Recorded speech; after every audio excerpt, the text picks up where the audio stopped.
Depuis toutes ces années d'histoire de l'humanité, c'est quand même étonnant que personne n'ait réussi à ne pas mourir. Quoi ?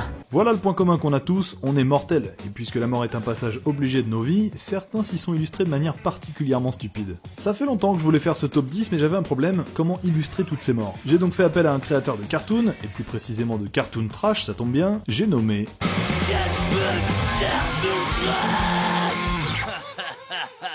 Et même si vous n'allez voir que des dessins animés, toutes ces histoires sont véridiques, donc si vous êtes sensible, vous pouvez encore quitter la vidéo. C'est parti pour le top 10 des morts les plus stupides.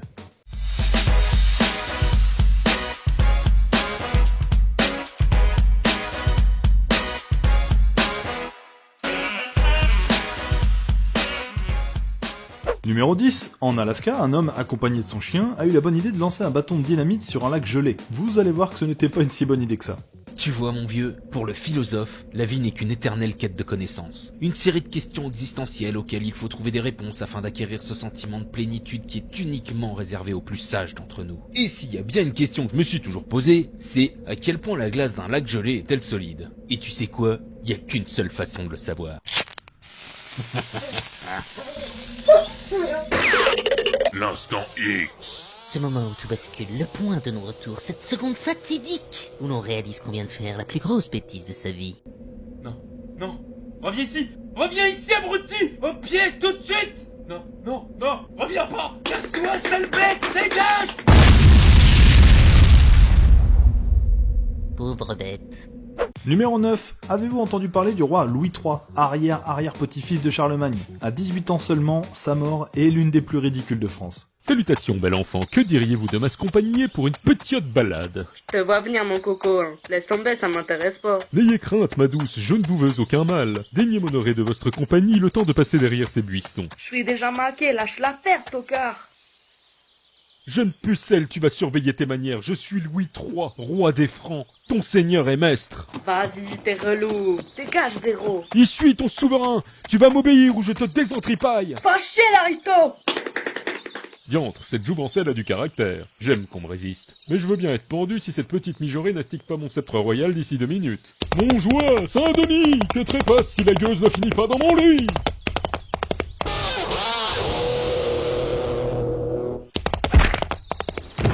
Oh mon Dieu, il est mort. Je dirais même plus, il est raide. Numéro 8. Cette histoire se passe sur un marché de Saint-Louis aux États-Unis lorsqu'un voleur de hot dog s'est un peu trop précipité sur son butin.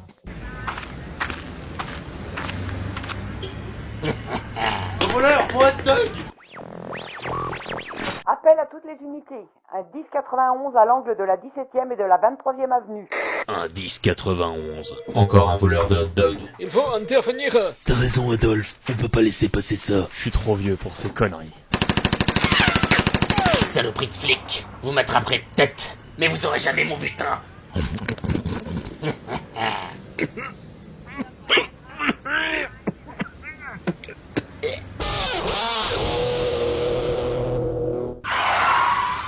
Vas-y, nous lâche pas. Tiens le coup, mec. Oh ben ça c'est une sacrée saucisse. Non, inutile d'insister, je ne ferai pas de blagues sexistes. Numéro 7. Alors là on en tient un bon. Un terroriste qui envoie une lettre piégée, mais qui oublie de mettre un timbre, et surtout qui met son adresse au dos de la lettre, juste au cas où. Oh, je connais quelqu'un qui va avoir une surprise mortelle en ouvrant son courrier. Je suis diabolique.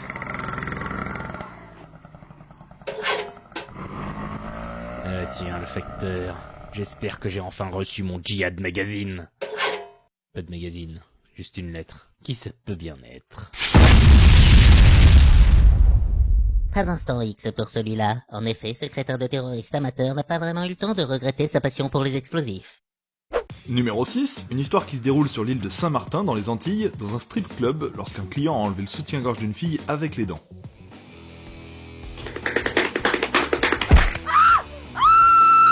Robert, appelle les flics. Il y a encore un client qui a bouffé le soutif d'une des filles.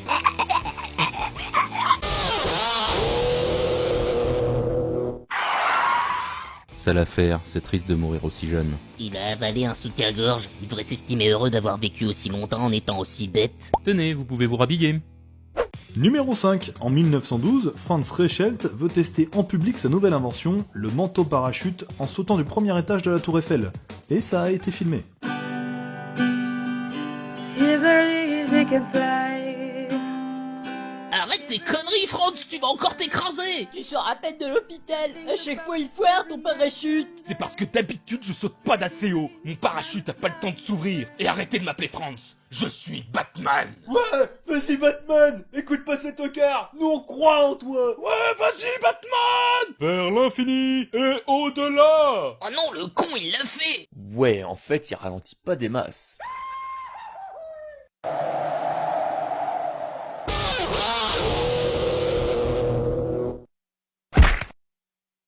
C'est un petit pas pour l'homme, mais c'est un grand pas dans l'histoire du fail. Après le saut en longueur et le saut en hauteur, Franz a inventé le saut en profondeur.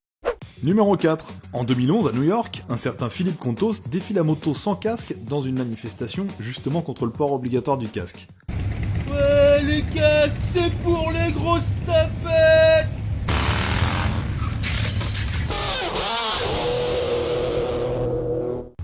Ah bah c'est trop bête, il va pas pouvoir participer à la manifestation nocturne de demain pour protester contre le port du gilet jaune. Numéro 3. À Toronto, Gary Hoy voulait démontrer à des étudiants la solidité des vitres au 24e étage d'un building. Je me sens jamais vraiment en sécurité dans les gratte-ciel. Chers visiteurs, n'ayez crainte. Ce building est le plus sécurisé de la ville. Ces vitres sont totalement incassables et je vais vous en faire la démonstration. Gary, je suis pas sûr que ce soit une très bonne idée.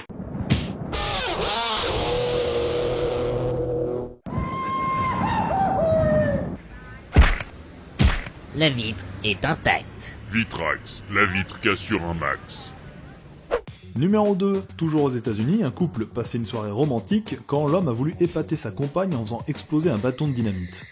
Une balade romantique en 4x4, quelle soirée parfaite, mon chéri. Et c'est pas fini, ma belle, je t'ai préparé un petit feu d'artifice fait maison. Oh, un bâton de dynamite, quelle merveilleuse idée. Après 10 ans de mariage, j'arrive encore à t'étonner. Sacré Paul, on ne s'ennuie jamais avec toi.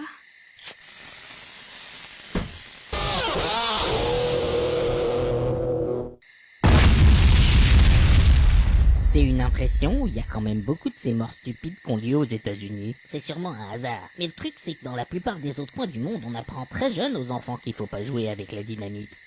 Et numéro 1. Nobles spectateurs, laissez-moi vous conter la fin tragique de Milon de Crotone, athlète à la force légendaire et disciple de Pythagore qui, au terme d'une vie extraordinaire, eut une mort particulièrement gore. Milon était fort et fier et cherchait en permanence de nouveaux défis. Il consacra sa vie entière à la quête d'un adversaire digne de lui. C'est moi Milon, c'est moi le champion, c'est moi le plus beau, c'est moi le plus grand, c'est moi le plus fort, c'est moi qui ai le plus gros muscle, c'est moi qui ai la plus grosse bite. Quoi, me? C'est à moi que tu parles, c'est à moi que tu parles. Attends, je vois personne d'autre là, alors ça doit être à moi que tu parles.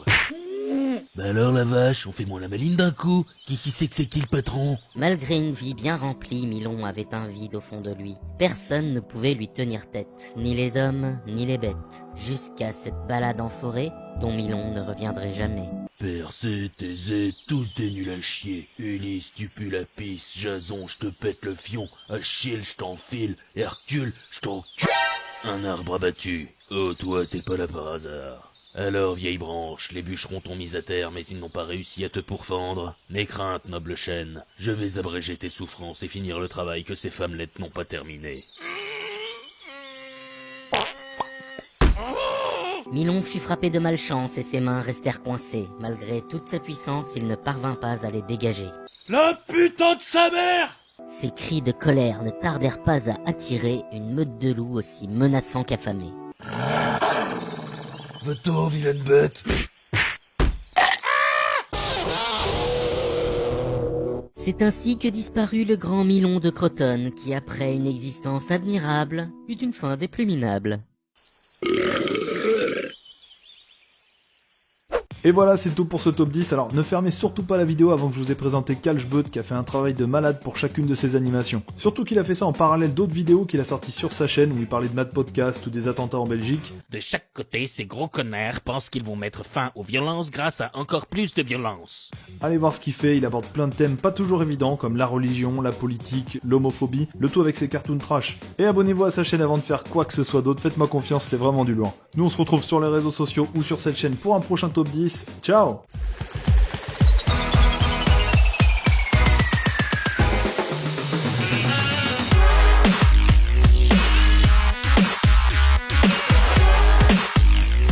Quel jeu de cartoon trash. On n'est pas là pour rigoler.